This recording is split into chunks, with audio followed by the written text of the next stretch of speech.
Okay. So good morning, students. Let's start the limitations. Today's our topic is limitations of dimensional analysis. In the previous lecture, we studied about the applications of dimensional analysis. There are total 3 applications of dimensional analysis, and now today we will study about the limitations of dimensional analysis. So there are some limitations for application of dimensional analysis in the physics. Okay. Now, what is the first limitation? We studied in the third application that if you form the equation, suppose T is proportional to L, M and G, X, Y and Z. Then if you put the equal to sign, then there is a constant. Okay. After solving this equation, I told you that the value of k is 2 pi according to the practical. So that from this we can say there is a limitation in dimensional analysis, that we can't obtain the information about proportionality constant. Okay. The first limitation is that, okay, we can't get information. We cannot or can't get information about proportionality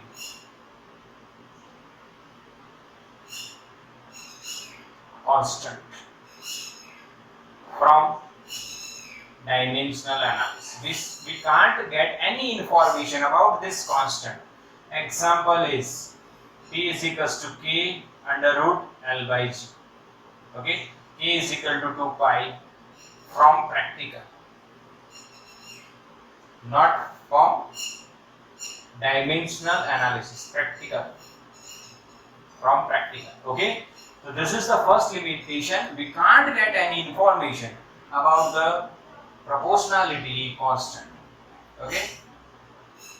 Second, in this process, this proportionality constant must be dimensionless.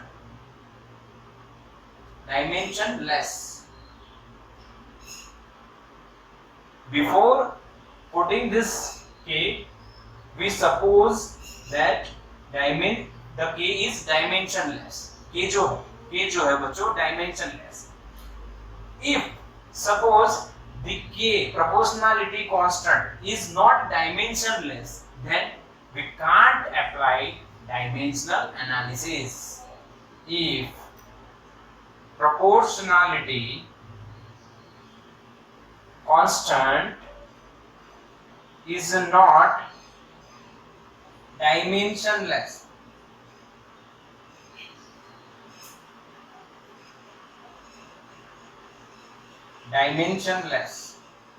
then we can't apply dimensional analysis. There is one example for this. Okay, gravitational force.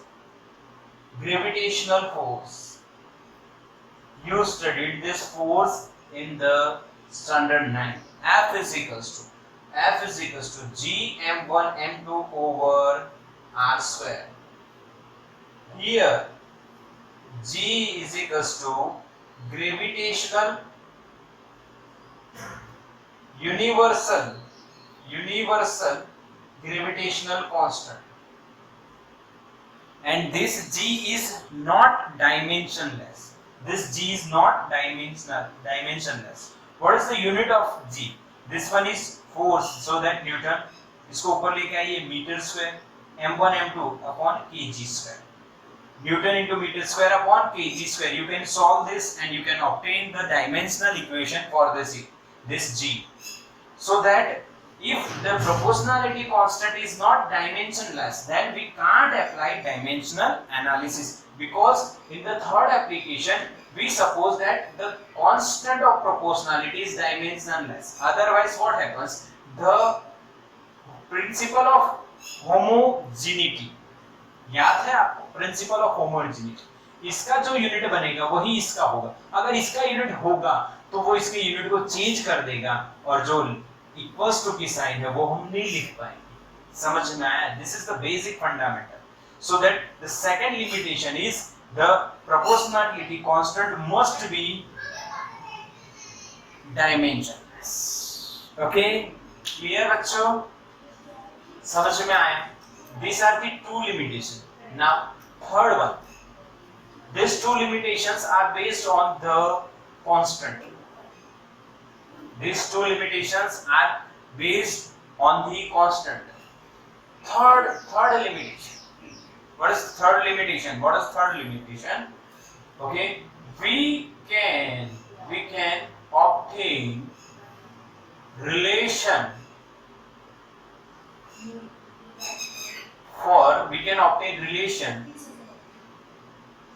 for maximum three quantities by using dimensional analysis. By using dimensional analysis, we can obtain relation between three quantities. Okay, clear? Three quantities. यानी कि भाई आप अगर कोई equation बना रहे हो, suppose T is proportional to L and G, तो यहाँ पे चौथी कोई क्वांटिटी नहीं. अगर चौथी ले रहे हो तो इक्वेशन थोड़ा सा डिफिकल्ट हो जाएगा और सॉल्यूशन में प्रॉब्लम आएगी. सॉल्यूशन में क्या आएगी? Problem. So that the limitation is we can obtain the relation for maximum three quantities, okay, by using dimensional analysis. यानी एक क्वांटिटी का मैक्सिमम तीन quantity. Okay, one physical quantity, okay, related with three, maximum three. समझ में आया? एक तीन के साथ रिलेट कर सकती है, चार के साथ नहीं, पांच के साथ नहीं, दो के साथ कर सकती है, but greater than three not applicable. Okay, this is the third limitation of dimensional analysis. Fourth one beta, fourth one, last limitation. Dimensional analysis cannot apply to shortcut, let. Okay, cannot apply to let. What is let? This is the shortcut. L for logarithm, E for exponential, T for trigonometry. Now, what is logarithm? You all know log x. Okay, you know about the logarithm, log x, log 2, log 3. Okay, we can't apply dimensional analysis to the logarithm. Exponential function. What is exponential function? बच्चों समझो, e raised to x. This is also written as exponential of x. E raised to x is similar to the exponential of x. Exponential क्या है? तो बच्चों इस दुनिया में जो भी चीजें हो रही हैं, जो भी प्रोसेस हो रही, जो भी लॉजिकल प्रोसेस हो रही, यूनिवर्सल प्रोसेस हो रही, वो सारी ज्यादातर कैसी है? एक्सपोनेंशियल. ठीक है, समझना है इसको, इसमें ज्यादा डिटेल में मत जाओ, बट एक्सपोनेंशियल आगे आपको यूज करना है. इसीलिए हम ये समझते हैं. ई की वैल्यू 2.718 है बच्चों. कितनी है? 2.718. इसे नेचुरल लॉग बोलते हैं बच्चों. नेचुरल लॉग में भी आता है ln x. नेचुरल लॉग भी बच्चों होता है. क्लियर है सबको? किसी को डाउट है इसमें? बोलो, कोई डाउट है? आगे ना बच्चों? क्लियर ना? ओके, आके ना बोलो, कोई डाउट हो तो बच्चा। ओके, कोई डाउट नहीं, कोई डाउट नहीं, इसको आप समझ लो बढ़िया बिल्कुल।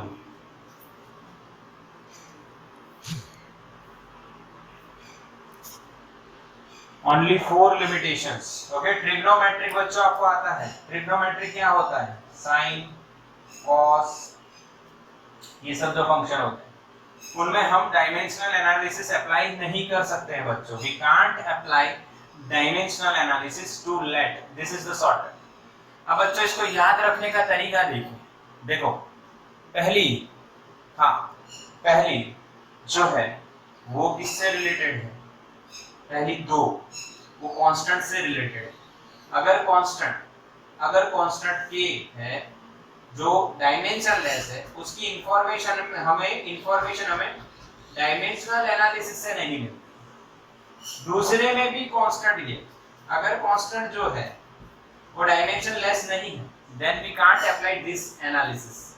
ओके, तो पहली दो है बच्चों कांस्टेंट की है, और बाकी की जो दो बची वो 3 नंबर पे बेस्ड है, 3 नंबर।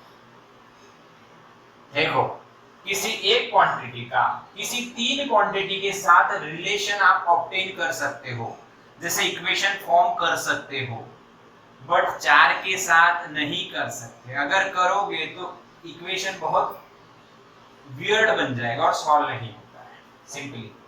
ओके, चौथी जो लिमिटेशन है वो क्या है बच्चों, dimension analysis can't apply to the LET। What is L, logarithm, what is E, exponential function, and what is T, trigonometric function। Okay पक्का, तो ये दो, पहली दो एकदम सिंपल याद रहेंगे आपको, एकदम सिंपल है। पहली दो कांस्टेंट पे बेस्ड है, दूसरी दो 3 नंबर पे बेस्ड। बोलो समझ में आया, हाँ के ना बच्चों, क्लियर। ओके, कोई डाउट है तो बोलो। Okay, let's start the sums based on the fourth application। Sums based on the fourth application। Sums based on fourth application या limitation, बोल नहीं रहे हो। Sums based on fourth limitation, yes बच्चों, fourth limitation, yes definitely। Example से start करते हैं। तो फोर्थ लिमिटेशन में क्या लॉजिक लगाया, लेट, इंग्लिश पढ़ा रहा हूं, इंग्लिश में लेट पढ़ते हो, LET, let, let's do it. Okay, तो वो लेट इसको आप याद रखोगे, लॉगरिथम। आज आपको पता चला है कि लेट में L का फुल फॉर्म क्या है, लॉगरिथम, E का फुल फॉर्म क्या है, एक्सपोनेंशियल, T का फुल फॉर्म क्या है, ट्रिग्नोमेट्रिक फंक्शन। अब इसका डायमेंशनल एनालिसिस का यूज कैसे करना है देखियो, पहले चलते हैं भाई, पहले हम देखते हैं लॉगरिथम की बात करते हैं। तो लॉगरिथम में अगर ऐसा हो बच्चों, log ax, x is distance, unit is meter, तो find dimensional formula of E। समझ में आया, क्वेश्चन समझ में आया, एग्जाम्पल समझ में आया, आके ना बच्चों, बिल्कुल सिंपल। अच्छा, अब आपको करना क्या है, ध्यान से देखिए कि भाई इसमें ये जो ax है इसका कोई यूनिट नहीं होता। यस, ax जो है उसका कोई यूनिट नहीं होता, यानी कि बच्चों ax जो है a into x है, ध्यान से देखना है। Dimensional formula of a into x और सिंपल a and x, वो कुछ भी नहीं होता 1, कुछ भी नहीं होता 1, क्योंकि यहाँ पे जो log के साथ लिखा होता है वो डायमेंशन लेस होता है। क्या होता है, डायमेंशन लेस होता है। तो बच्चों a का डायमेंशन क्या होगा, 1 upon x का डायमेंशन। बच्चा x का डायमेंशन क्या होता है, L1, because x is distance, that's why we have to put L1, and if we bring the L1 in the numerator, then it will become l raised to -1। बच्चों समझ में आया? Clear है ना? बिल्कुल इजी है एकदम, आपको आ गया समझ में e का l raised to -1। अच्छा एक और एग्जांपल समझते हैं बच्चों, ध्यान से समझ कि बच्चों मैंने लिखा ln।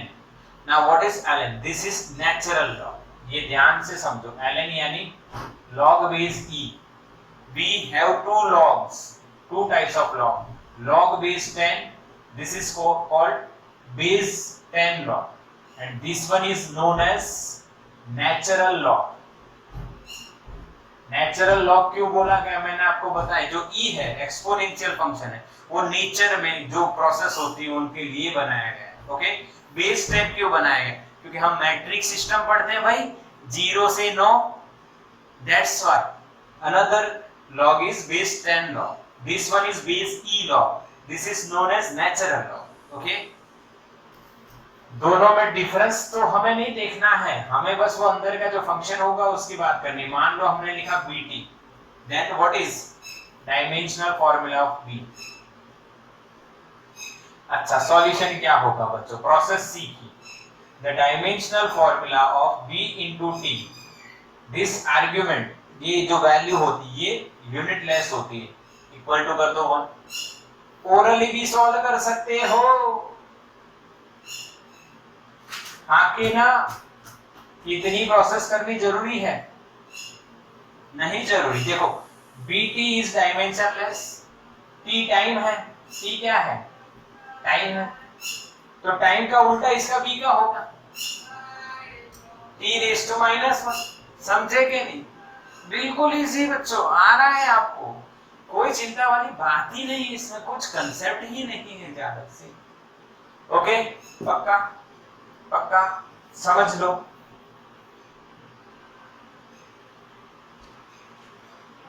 ओके ओके बच्चों आगे चलते हैं। ये हो गया हमारा कौन सा, ये कौन सा हो गया? लॉगरिथम। ओके, क्या हो गए? लॉगरिथम।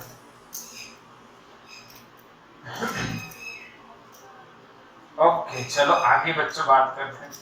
लॉगरिथम के बाद e आया, e का मतलब क्या हुआ बच्चों? एक्सपोनेंशियल। ओके, इस फंक्शन की बात करें तो सेम प्रोसीजर है बच्चों सभी में। मैंने लिखा भाई e raise to ax, x is distance, then dimensional formula of a क्या होगा? कोई बताएगा? डायमेंशनल फॉर्मूला ऑफ a बच्चों बताओ। यस सिंपल, इसमें भी ax जो है वो डायमेंशन लेस हो जाएगा, तो a का डायमेंशनल फॉर्मूला क्या हो जाएगा? 1/x। तो यानी हमारा आंसर क्या आएगा? समझ में आया? डायरेक्ट आप सॉल्व कर सकते हो, आप डायरेक्टली सॉल्व कर सकते हो बच्चों। बोलो समझ में आया कि नहीं? क्लियर? हाँ, इसी तरह से e रेज़ टू bt बच्चों, e रेज़ टू bt में b का डायमेंशन क्या होगा? डायरेक्टली बताओ, bt का क्या होगा? यूनिटलेस, bt जो यूनिटलेस, तो b का क्या होगा? t का उल्टा। आ रहा है कि नहीं? हाँ, थर्ड जो है बच्चों, अरे वाह, अरे पढ़ाने दे भाई, पंछी पढ़ने आ गए हमारा विदेश। ओके, तीसरा देखते हैं बच्चों, ट्रिग्नोमेट्री। ट्रिग्नोमेट्री फंक्शन हो तो भी सेम प्रोसीजर यार, कुछ नहीं है। देखो sin ax मैंने लिखा, तो a का क्या हुआ? l-1। प्रोसीजर यही, a into x जो आर्गुमेंट है वो यूनिटलेस है, तो x is equal to 1, तो a is equal to 1/x। इसी तरह से बच्चों sin या cos 10 कुछ भी ले लो आप, cos bt dimensional formula of b, t का उल्टा t माइनस, t का उल्टा t माइनस। बोलो समझ में आए तीनों बात? बोलो तीनों बात समझ में आई? हाँ के ना बच्चों? समझ में आ रही है? स्क्रीनशॉट ले सकते हो। ओके, मैं फोटोज भी सेंड कर दूंगा। कोई डाउट है ही नहीं, एकदम इजी है। देखो कुछ भी नहीं, एक्सपोनेंशियल और ट्रिग्नोमेट्रिक है, चाहे लॉगरिथम हो, सभी में सेम प्रोसीजर करते हैं। ओके, अब देखो कुछ थोड़े से बढ़िया सम्स करते हैं, इसी के थोड़ी सी जानकारी बढ़ाएं ऐसे सब। आओ देखते हैं। देखो ध्यान से, जो 14 चैप्टर होगा बच्चों, 14 चैप्टर ऑसिलेशन, उसमें आप displacement of oscillating particle is given by y is equals to a sin kx. A sin kx. A is, y is displacement, x is distance from the origin, unit is meter. Then find dimensional formula of A and K. बढ़िया question. आओ देखते हैं solution क्या होगा। समझे कि नहीं? ये इक्वेशन दिया है। अब बच्चों यार बात आपको ध्यान ये रखनी है कि ये साइन जो है ये यूनिटलेस है, इसका कोई यूनिट नहीं होता है। यानी y और a का यूनिट सेम रहेगा तो a का और y का डायमेंशन सेम रहेगा, यानी कि L1। आया समझ में? हाँ कि ना? साइन कॉस टेन कॉट ये जो है ट्रिग्नोमेट्रिक, ये सारे बच्चों यूनिटलेस हैं। कैसे हैं? यूनिटलेस हैं। ओके, हाँ कि ना बच्चों? कैसे हैं? यूनिटलेस हैं। तो यहाँ पे y और a का डायमेंशन सेम हो जाएगा। अच्छा, kx का क्या होगा? तो k और x का आपको पता है 1 लेना है, बिकॉज़ ये kx भी डायमेंशन लेस होगा। तो k का क्या होगा बच्चों? 1/x का होगा, वही होगा, यानी L माइनस। समझ में आया? क्या हुआ? L minus 1। क्या हुआ बच्चों? बोलो। L minus 1। बिल्कुल इजी। अच्छा, कई बार समटाइम्स भाई समटाइम्स ऐसा भी पूछ लेते हैं, find out the dimensional formula of this. कुछ भी नहीं करना है, a का ढूंढना है, b का k का ढूंढना है, तो क्या करना है? a का अपॉन k का। तो a का डायमेंशन क्या आया? L1। k का क्या है? L minus 1। ऊपर आएगा, आंसर क्या आएगा? -1 प्लस हो जाएगा, तो आंसर क्या आएगा बच्चों? L2। तो ये आपका हो गया एक अच्छा सम। ओके, स्क्रीनशॉट ले सकते हो बच्चों। क्लियर है ना? ये भी हो गया बच्चों, आपको आ गया। एक और थोड़ा सा अच्छा करते हैं, थोड़ा सा अच्छा। चलो आगे इसमें एक और क्वेश्चन कर लेते हैं।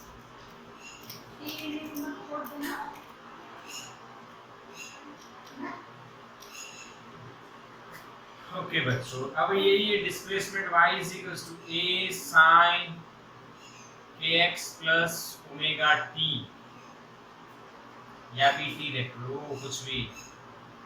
y is displacement, x is distance in meter, this one is also meter, t is time, unit is second.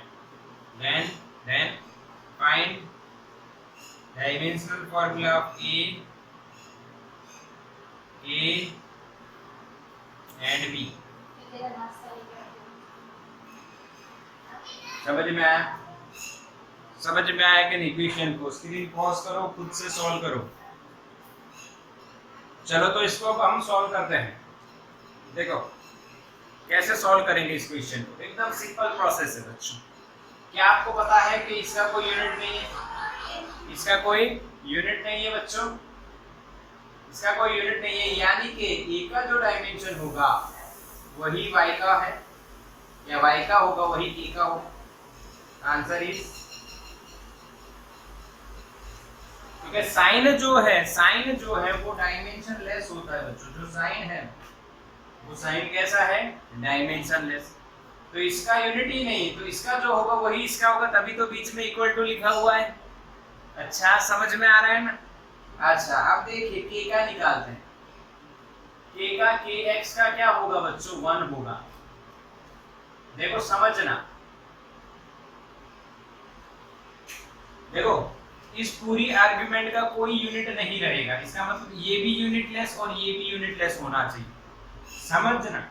इस पूरी साइड के अंदर जो है उसका कोई यूनिट नहीं होता, इसका मतलब kx का भी यूनिट नहीं होना चाहिए, bt का भी नहीं होना चाहिए। अगर उन दोनों का नहीं है तो kx = 1 और b * t = क्या हो जाएगा बच्चों, 1। यूनिटलेस यानी 1, डायमेंशन लेस यानी m0 l0 t0 यानी कि क्या लिखेंगे, 1 लिखेंगे बच्चों।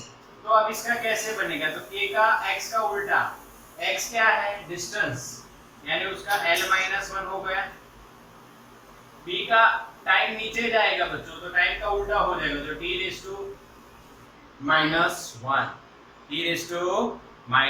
बच्चों। अब देखो समटाइम्स ऐसा भी पूछते हैं, a का और b का डायमेंशन ऐसे डिवाइड करो, ऐसे मल्टीप्लाई करो और आंसर बताओ। तो कुछ भी नहीं करना है, सॉल्यूशन क्या होगा, सॉल्यूशन देखो, a का लिखो ऊपर l1, k का लिखो l-1, b का लिखो t-1। आके ना सॉल्व करोगे तो आंसर क्या आएगा, t⁻1, क्योंकि l1 - 0, नीचे t-1, ऊपर आया t+1। आके ना बच्चों, समझ में आया, बिल्कुल क्लियर, बिल्कुल।